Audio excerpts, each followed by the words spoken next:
Quinn explores the VR world with Vorden. Will he be able to uncover hidden powers and battles? Will his skills be enough to take down his opponent in the game? Stay tuned to find out.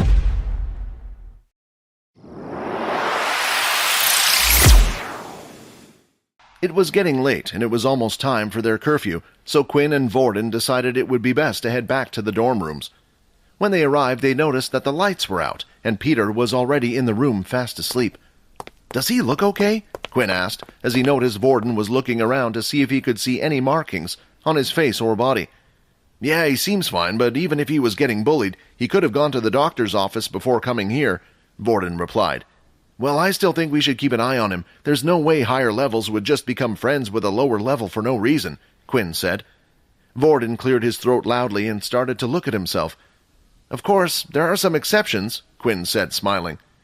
With the other two now fast asleep, Quinn was still awake messing around with his system. He was busy watching the tutorial videos of the hammer strike. He didn't have enough points in agility to earn the flash step, but with the gauntlets, he did have enough for the hammer strike. The video contained the blonde man demonstrating what to do step by step. It was incredibly detailed, showing everything in slow motion to the point where it also described the feeling the user should have every step of the way. Quinn repeatedly watched the video as he wanted to learn and test it out in the game tomorrow. After finally remembering all the steps and believing he had a confident grasp on the skill, he shut his eyes and went to sleep. The next day, Quinn had woken up earlier than the other two. He immediately wanted to go to the game to create his character and test out the skill he had been learning all night. Just in case the others wondered where Quinn was, he left a note before leaving. When he finally arrived, the VR room was emptier than it was yesterday, most likely because it was early in the morning and not a lot of students had woken up yet. Quinn then went on to do the same as Vorden had done yesterday. He went up to the pretty lady who stood behind the counter and asked to rent a capsule, only this time for 2 hours. There wasn't much use for his credits other than buying late-night snacks, and at the moment not even that satisfied him. Ever since he had his first taste of blood, food was starting to taste bland. He still got hungry like everyone else, but the taste of ice cream and sweets just didn't have the same rush effect it once had. To get that feeling again, he could only get it from blood. But Quinn made sure to only consume blood when he needed to or to get himself stronger. He was afraid that he might become addicted to the feeling, and if he did, it would only cause more problems for him. Before entering his capsule, Quinn looked around the room and noticed some students carrying their beast weapons with them. Not all students used one like Vorden, but after watching the games Vorden had played yesterday, he did see a few of his opponents have one, which meant most likely that the students bringing their weapons with them meant that the game was also able to recognize the power of beast weapons. Just on the side of the capsule, there was a large rectangular box, and underneath were the words written, "Beast's Weapons." So it looked like Quinn was right after all. After taking off his gauntlets and placing it into the box, the capsule started to scan the weapons. "Scan complete. The beast weapon may now be used with the capsule." He then hopped in and logged into the game. Only this time, instead of logging in as a guest, he decided to register an account. "Please create a user ID." Quinn thought long and hard. He didn't want anything that could give his real identity away, but at the same time he wanted a name that would express his newfound self. Something like Vampire God just wouldn't work and gave too much information. Plus the idea of putting vampire in his name just sent cringe tinkles running down his spine. Finally, he had settled on a name. User ID created, Blood Evolver. The name was chosen for a few reasons. Quinn could feel his body getting stronger with each person's blood he drank. It was as if his body was evolving into something else, and in the future, he knew he would be stronger than he was now. He thought the name was very fitting for himself. The next step was to design his character. The body proportions of his character were the same as him, but he was able to choose what hairstyle and simple clothing he wanted on it. Quinn had always been born with black curly hair and wanted to change it but never got the chance to. Now it felt like he could be someone else. After going through all the options, he finally decided on a red, spiky-haired character who wore simpler villager clothing. It looked like a farmer from an old fantasy world. Once the character had been completed, Quinn was once again teleported to the large, white, empty room. That's when Quinn noticed something. While in the room, Quinn was able to walk around freely and move his body just like he could outside. He was currently dressed as the character and even had his gauntlets on. Then, when Quinn tried to open up his system, to his surprise, it appeared like usual, showing all of his current stats. Quinn looked down at his gauntlets and immediately wanted to test something out. Blood swipe! And in that instant, a red claw-like line left Quinn's hands and scratched the ground. For whatever reason, it seemed like Quinn's system and abilities still worked inside the game.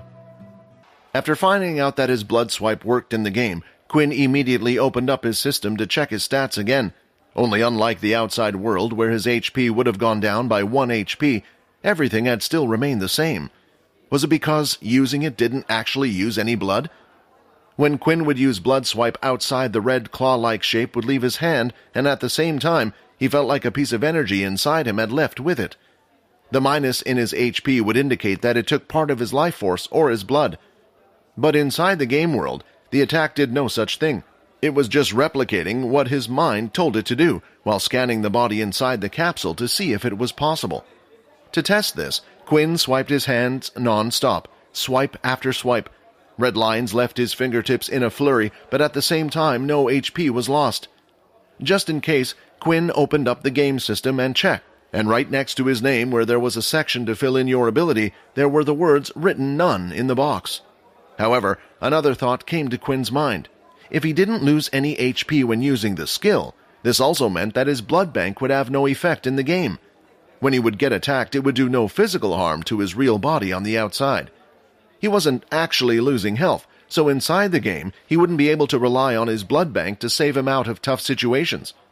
But the fact that Quinn was able to use these abilities in the game made him think, was his system really an ability? At first he assumed so. After all, he had received the power from what had looked like an ability book. Of course, he had never heard of an ability like this before, but there were many abilities in the world that originals had hidden and kept for themselves. Then he thought back to his status change. Next to race, it stated he was no longer human. Perhaps his abilities were more a side effect of changing race, rather than an ability itself. That's why the skills that he unlocked through the system didn't really follow a pattern. What the blood bank could do differed greatly from what his blood swipe did. If Quinn's theory was right, did this mean he could also learn an ability? He hadn't tried so far because he thought it simply wouldn't have worked, but now if he was to test this, he needed to think long and hard about what ability to learn.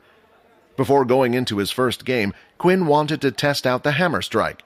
He had been watching the video all last night and felt like he was ready. Place your foot forward like this and at the same time rotate your body. The energy should flow through your toes upwards.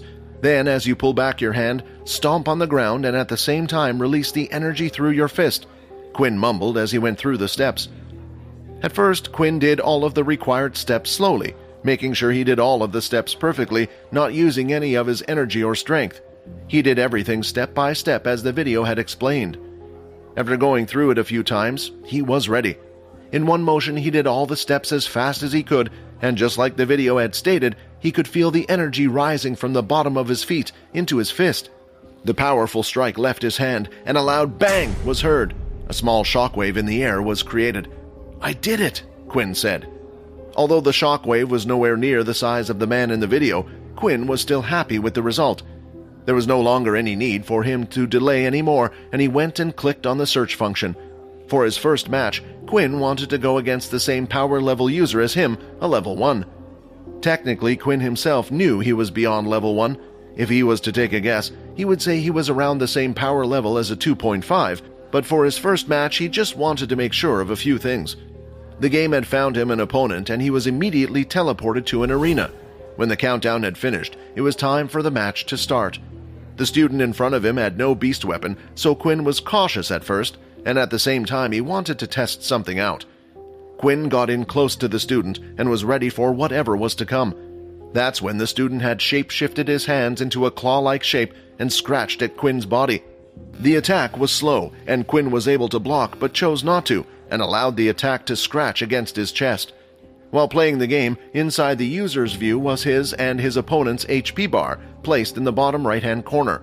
When the attack went through, a small amount of HP had been taken. Quinn then quickly stepped back a few steps and proceeded to use his blood bank skill.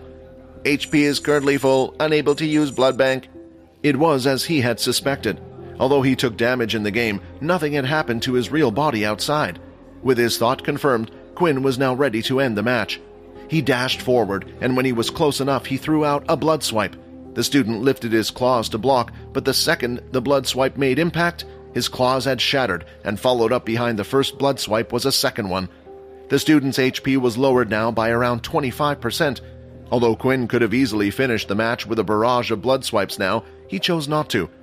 He had wanted to originally play the game to help train his fighting skills, and in the outside world, Quinn wasn't able to use the blood swipes as he liked.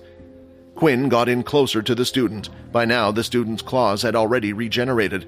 The student swung again, but this time, Quinn ducked underneath the attack and threw out a punch to the student's stomach, followed by another punch to the student's face, and finished him off with a cross-shaped dual blood swipe with both hands.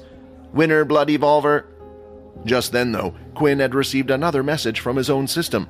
"Opponent has been defeated, 25 EXP has been earned, 305 of 400 XP. It was unexpected, but Quinn had received EXP for defeating an opponent in the game. Suddenly, a large grin appeared on his face. Will the game reveal any hidden secrets about Quinn's abilities? Will it affect Quinn in the real world? Find out in the next episode. Subscribe to the Pocket FM Blockbuster YouTube channel and press the bell icon for instant notifications. Check out our channel for more exciting shows.